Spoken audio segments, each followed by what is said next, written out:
Please welcome our pal, Mr. Marc Maron.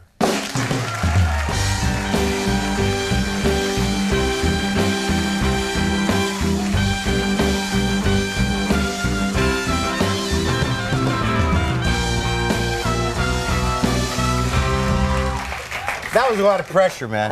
Because I thought if he kept going back to it, like, now it's up to 30%, he's not going to make it. And then if I finally got out here, there'd be like a 50% chance that I'd be funny. No, less than that. Now, listen, here's the deal. We're glad we made time for you. Did you see me? I've been cutting people off tonight to make time for you. There's a lot of other heroes that we had when we were younger standing out in the hallway.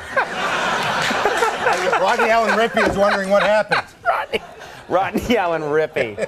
You just made nobody happy out there. I'll explain later who he is. I have no idea who he is. The kids, they don't know. Now, the Fonzo, yeah, it was weird to see. We had Mr. T, Steve Martin, the Fonz. It's great tonight. I thought it was hallucinating. That was back in 7th grade. You remember how Fonz used to hit things and fix them? Right. I walked up and I said, "Hit my head, help me, hit my head." That's right, and then he called security. Yes. That's why he didn't go back to the segment. I was actually in cuffs downstairs. Well, you look great tonight. First of all, I like that you're finally dressing up for the show. Thank That's you. a nice thing. Yeah, it's about time. I think I finally leveled off on something here. Yeah, it's terrific. And there's so much to your show is called The Jerusalem Syndrome, yes, right? Yeah. There's a lot going on in Jerusalem right now, so you must have some take on this. Well, I have no idea what's happening there. Okay, more 70s references then. No. I mean, I'm happy to live in the States, because in my building, I live in Queens, and in my building, Muslims, Jews, Christians all live peacefully under, one roof in the apartment, unless there's a boiler problem. And then we rise up against the Dominican landlord. But that's really, I think, a different political struggle altogether. I'm not sure that's what's going on there. Right. I don't think it has anything to do with my landlord. Now, No, I think he's involved somehow. It is a conspiracy. I just realized that. It is, yeah. Oh man, I'm in trouble now. He's going to watch. Oh my God. And now, are you a religious guy? I've known you for years, and I don't know. Is Marc Maron a religious man? I'm really not. I'm not. No, not at all. I didn't fast. I didn't go to temple. But I'm cool, right? I was addressing God. Oh. That's the Today Show studio you were talking to. But Katie Couric thinks you're swell. All right. That'll be all right then. Yeah. No, I'm not a religious person. It freaks me out when I see very religious people, actually. Like the guys who wear the yarmulkes all the time, the little hats. Why do they do that? Is that so God doesn't lose them in a crowd? Where are the good Jews? Oh, there they are.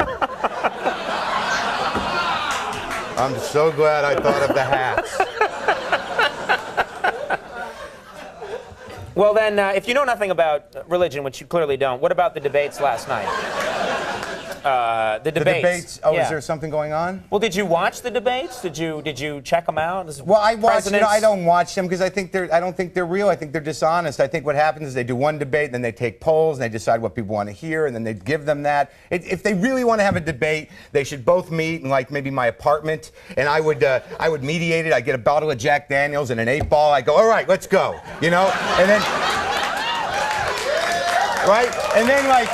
You get the video going, and it's like after a 14-hour session last night, both candidates were briefed this morning on what they said, and you'd find out the real them. Exactly. Maybe they could make it a game, like every time that Gore sighs, Bush goes drink. You know what I mean?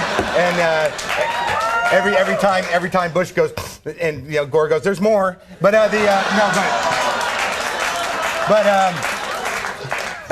I think it would just be more honest, And when do you hear that? Like, they could both agree on things. Like at some point, the news reporters would say, at one point, both candidates started crying and said, "Hey, whatever happens, I love you, man." I mean, how? That would be a great debate. Yeah, at some point they'd go, "I hate my dad too."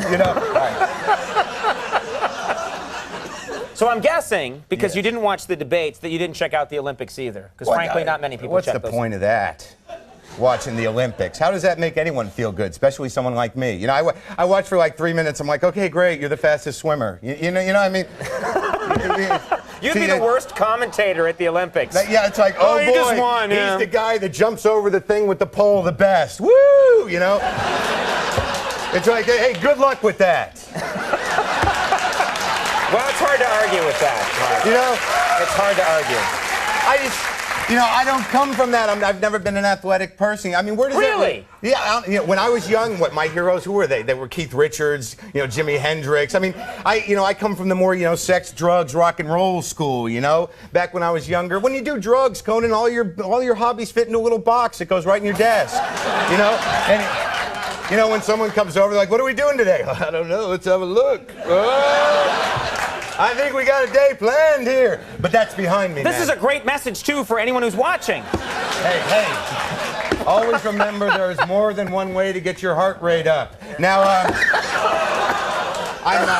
that's all behind me. I don't want to give a bad message to the kids. Go out there, jump over things, do whatever you need to do, yeah? Because you know what that leads to? Right. That leads to a career of product endorsement. So what you do is you spend all your life becoming this great athlete to become a very highly paid shoe salesman. It's good, it'll work. Where'd I lose you? The idea,